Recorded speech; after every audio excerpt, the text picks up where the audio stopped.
Guys, let's do this. What's up, YouTube?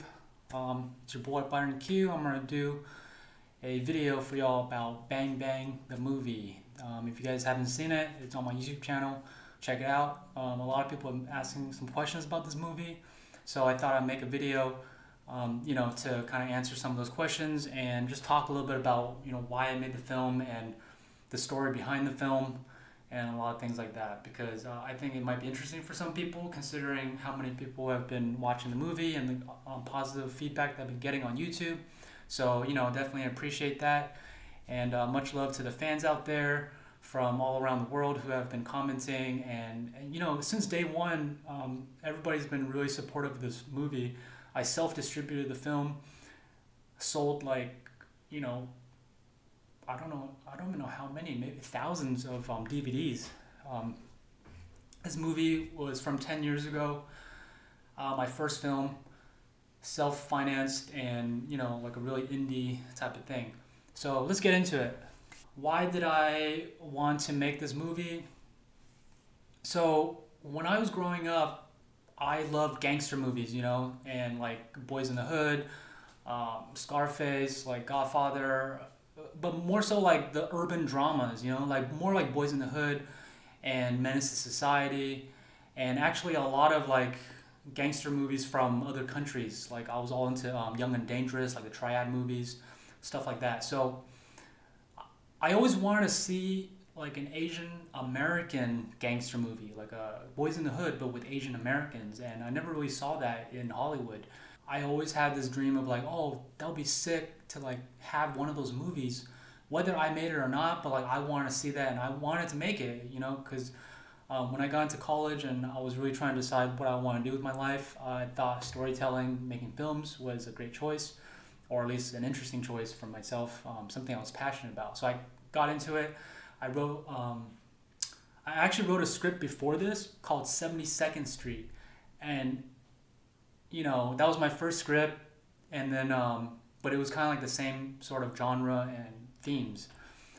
So Bang Bang was actually my second script that I wrote. And a lot of people ask, is this movie a true story? Is it based on true events? And the answer is no, it's not really based on a true story necessarily. However, everything that happens in the movie are inspired by real things that happened to various people that I knew or heard about, and some of it was taken from my own life, and just to kind of, give you guys a breakdown of it, I was never really like involved in gangs or anything. I was never in a gang. I was never, gang banging or doing anything like that. I grew up in like West San Jose, like it was like kind of a middle class suburb kind of spot. So, however, the real aspects of the movie from my own life is that I did come from a broken family. I had a single mom. Like the way of living of that in the movie is sort of like kind of like how I grew up. We didn't have much money. I lived in like a freaking studio with my mom sleeping on the floor, like. And she had different boyfriends who were kind of father figures to me for a couple years and then would disappear. I had a lot of friends who were, I really didn't have much guidance, so I was really just out in the streets, not like gangbanging or doing, crazy shit like that, but definitely out there going to parties, doing drugs, like just doing whatever, right? Like getting into trouble. I'm not going to go into details with that kind of stuff, but very like typical bullshit that the suburb kids would do, but a little bit more on the dark side.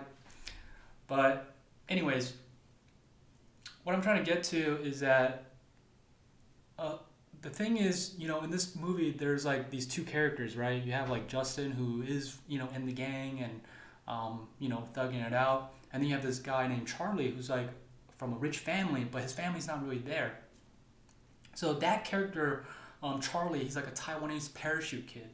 And this terminology, it's around there, and I saw a lot of these type of kids where I grew up. There were high schools like near my high school that were a little bit more affluent. And in those high schools, there were a lot of like Taiwanese or Chinese students who kind of was like Charlie, like their parents were not really giving them guidance necessarily, and they were really trying to like be thugged out, like really trying to be a gangster, but they weren't really a gangster. If you really compare it to like the real gangsters, who like I also know. I'll get into that a little bit in a second here. But so that character of like a Taiwanese kid or anybody really that's like from a rich family, however, could still go down the path of like trying to be a gangster. That was interesting to me, and yeah, and then the other character, somebody who's from the streets, who's really trying to get out of that gang life. That's a character that I saw a lot of people around me, my friends actually, who were from East Side San Jose. So like I told you, I'm from kind of like a nicer area of the Bay Area of the South Bay, and but the thing is, I had some friends at my high school who, at one point they moved high schools and they went to like a high school in East Side San Jose, and also vice versa. There were some guys from there who somehow transferred to my high school, and all the Asians we clicked up. This is like in the 90s.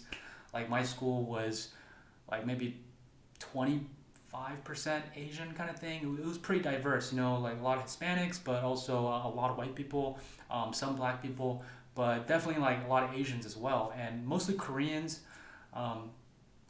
but also Vietnamese and Chinese. But all the Asians clicked up, right?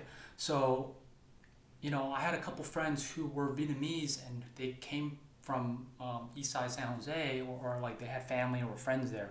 So there was really a cross pollination of like the kids from my area with like, what we thought it was like, oh, more like ghetto and thugged out cats from East San Jose. And, because I didn't really have much of a, like I could go out and do whatever, I could sneak out at night. I mean, it wasn't even sneaking out. I could literally just walk out of my house and go party, do whatever. Like nobody really was like telling me what to do kind of shit. So I would go out with my friends and we'd go to parties, and shit would pop off with like my homies, friends who were in some of these like street gangs over there, or who were affiliated to those gangs, I guess. And we were always around it, like I would go to the parties and there would be like the gangsters there and like the regular, dudes, and like, a bunch of chicks and whatever, right? So I saw that from like a peripheral, and at a certain point, like there were interactions or altercations where non-gangsters kind of like got thrown in mix or whatnot. So that's kind of like my experience in high school. Like I saw that side, and I had friends from San Jose, and I really saw like that aspect of the street life. So I really kind of combined like those two worlds that I saw into two characters within like a movie. And so yeah, that's kind of like where the inspiration and the ideas came from for this movie. Now we want to talk about Thái Việt G. All right, I grew up listening to Thái Việt G. Like in the 90s, he was like his song Vietnamese Gang was like the first viral song, and this is like before YouTube or anything. Like literally, people were passing the MP3 files to each other. Like that's how it went viral. Like getting on a I don't remember what the hell we used back then. Like on a fucking CD or something, right? You get the MP3 and put it in your CD player, and like that's how his song went viral. Like people all had it, and I think maybe Napster came out around that time. But anyways, like Thái Việt G, like that guy was always, and especially since I had a lot of Vietnamese homies, like they were always bumping that, and we would always be bumping that whenever we trying to like go to a party or trying to act hard and shit. So I had always known that this guy was like a real G, and I was like, you know what, a real G, and being a rapper who had like somewhat of a following at this time, I was like, this guy should be in the movie and he should be the lead, because I also loved 8 Mile, like the movie with Eminem. So, and I was always into hip hop and shit like that. So I was like, you know what, that would be sick if he could be in the movie, because I don't really know any like real like star actors, right? And there weren't really any Asian American actors who could really pull off like a real gangster. So I was like, I'm gonna get the real dude to be in the movie to play a real gangster. And that's kind of like my mentality going to the movie. I want everything to be realistic and authentic, because a lot of times you see like Asian gangsters in movies, like they look pretty fake. And to me, like having like seen real gangsters and the way they act and talk, I was like, that's not the reality. So I really want to focus on getting like sort of a documentary feel to it, right? So I reached out to Thái VG just through email, and I think I found his email somewhere or whatever, and I reached out to him. I was like, hey, read the script, da da.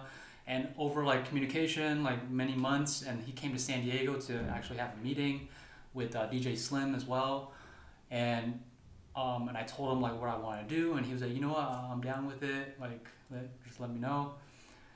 So that's how I got Ty involved, and I think he really connected with the script, and based off of my meeting with him, he felt like, okay, like it's legit or somewhat legit. I mean, you'll know as I tell more of the story that the making of the movie was anything but legit. All right, so that's how I got Thái Việt G involved. And going to like how I want to put real gangsters in the movie, I was like, I gotta find real gangsters. But the thing is, although I had some homies in East San Jose, and actually I did put one of my homies in the movie, Huang, the guy who plays Huang. That's actually a homie of mine from high school. And so, I mean, he's a non-professional actor. He's never acted before in his life. I put him in the movie. And I was living in San Diego at the time, so I was kind of like, okay, who can I get? And I didn't really know that many gangsters down there, because yeah, I was going to college and being a good kid and shit. But I would like just meet random people where I'm like, oh, this guy looks like a gangster, I want to put him in the movie. Like I ran to this one dude at a club, and I was like, oh, he's Jay. He's got a bald head. You see him. He's got some tattoos. He's in the last scene. He's the Filipino dude, the short Filipino dude. But I saw him at the club. I was like, yo, this guy kind of has the right look for like one of the gangsters. So I just went up to him. I was like, hey, yo, what's up, bro? Like, hey, I don't want to be like fucking weird and shit, but hey, would you be interested in being in a movie? And he was like, yeah, what's up? Yeah, here, give my info. Like, I'm down. And from there, I just connected with him and sent him the script and everything, and he was down. And through friends of friends, like I kind of put the word out, like, hey, I'm looking for real gangsters. I put out a casting call, like shit like that, where I got like real gangsters coming in, or at least like you could tell they're from the streets, kind of thing.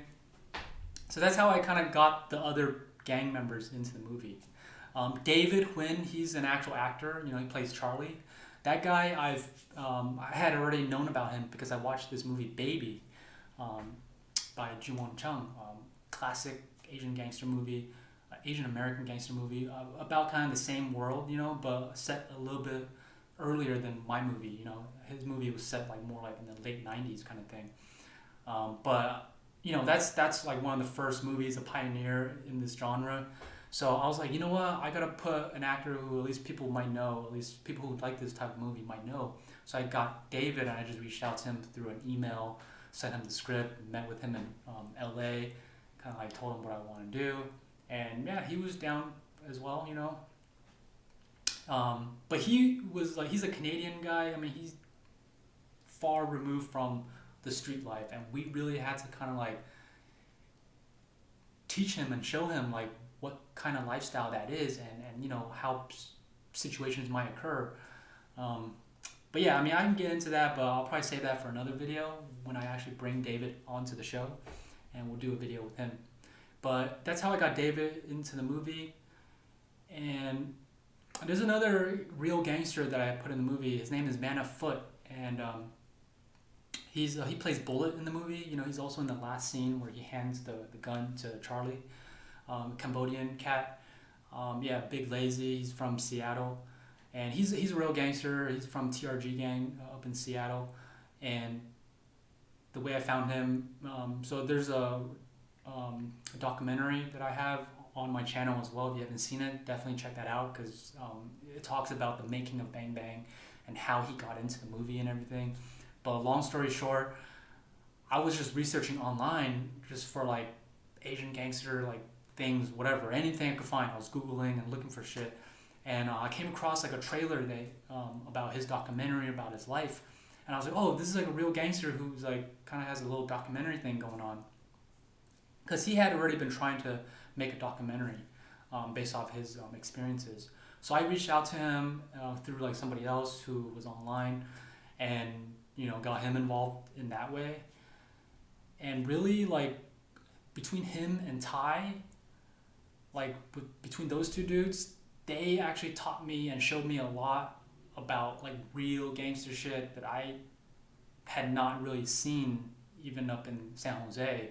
Like if you compare like their lives to like the shit I saw in San Jose, it would be like, the shit in San Jose was like a walk in the park, really. Because those two dudes, like, they're, I'm not gonna get into specifics, but like they're really straight up gangsters, or at least they were back in like, when they were younger. I'm not gonna list off the street cred for these dudes, but you guys can do your own research. But yeah, those guys really kind of taught me much more about gang politics and like how that shit really works. And they were sort of consultants essentially on the movie of like, oh, is this realistic? Is this not realistic? What will happen? Stuff like that. So through the making of Bang Bang, I actually learned so much more about like the Asian street gang culture and all the different gangs, because I was doing so much research into this. But let's go into another topic, which is how did I raise the money for this movie? I know a lot of people have been saying shit like, oh, it's super low budget looking, like why did you use the black and white stills, whatever.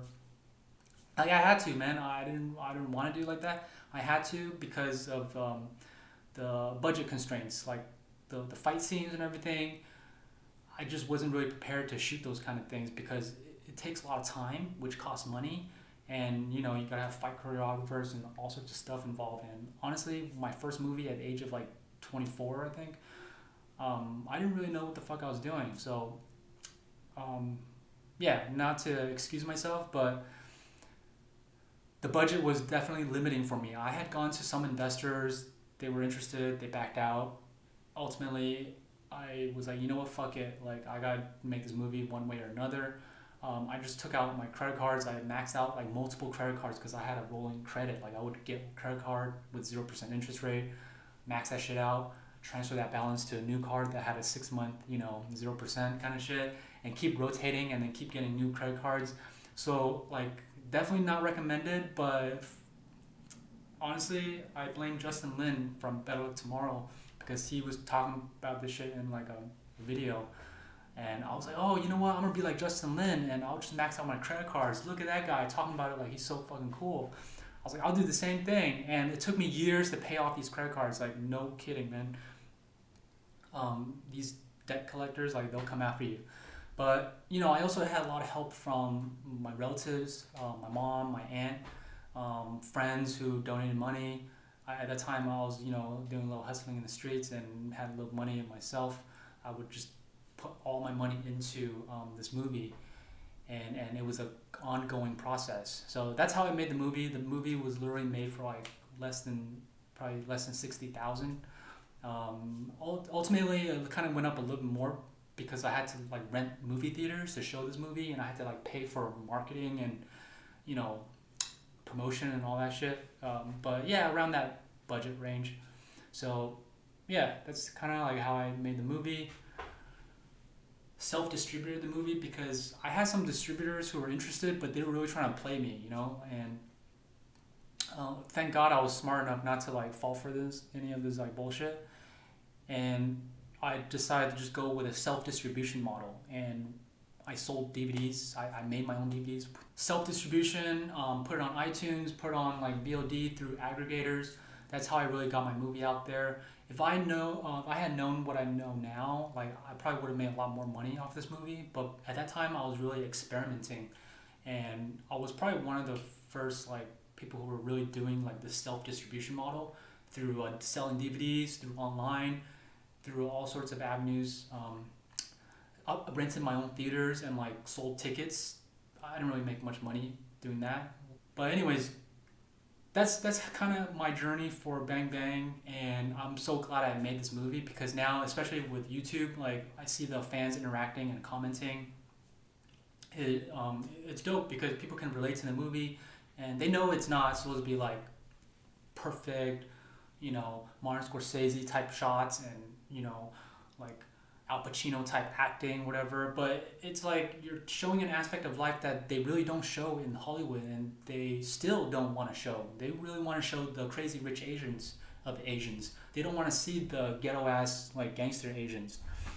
So I'm really glad I made this movie because at least I tried to put something like that out there that reflected somewhat of the reality that I saw, and apparently a lot of other people saw during the late '90s, early 2000s. So I'm so glad to connect with y'all on that. And is there a Bang Bang 2? Is there a sequel coming out?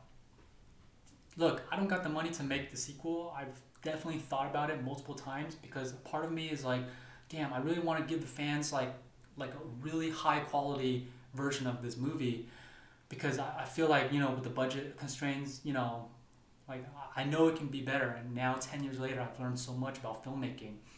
I know I can do like a sick ass like gangster Asian gangster movie, but I just don't have the money to self finance this shit. You know what I mean?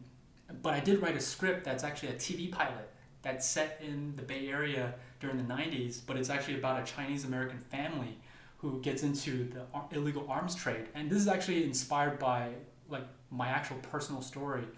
I won't get into details about it, but an uncle of mine was like some sort of arms trafficker and shit, but kind of like I don't know exactly, but definitely some sort of weird shit like that. Got busted by the ATF and FBI, did time in prison and all that. So I wrote a pilot based off of that and about my own experiences growing up, sort of like a little bit parts of Bang Bang, but much more personal actually. And yeah, so that I do have something in the works. I've been pitching this movie or this show to a lot of Hollywood companies actually, and they like the script, they like the writing, but they're just not really. They don't see it, they don't see the vision because they don't understand the shit. They don't see like they don't know about that culture, like the subculture back in the '90s with the races, like the runs up in Milpitas, with like Vietnamese gangsters like cracking bottles over people's heads, like in East San Ho where people would just mob up to a party with like fucking 50 deep. Like that kind of subculture was nobody from Hollywood or from white America knows about that. But like if you're Asian American, grew up in the '90s, you probably saw like some variation of that. You know what I mean? So anyways, that's my video for you guys. Make sure you hit the like button and subscribe if you haven't already. If you haven't seen the movie, it's on my channel for free. Go watch it. Go watch my documentary Rascal Love with Dana Foote. And yeah, thanks you guys. Peace.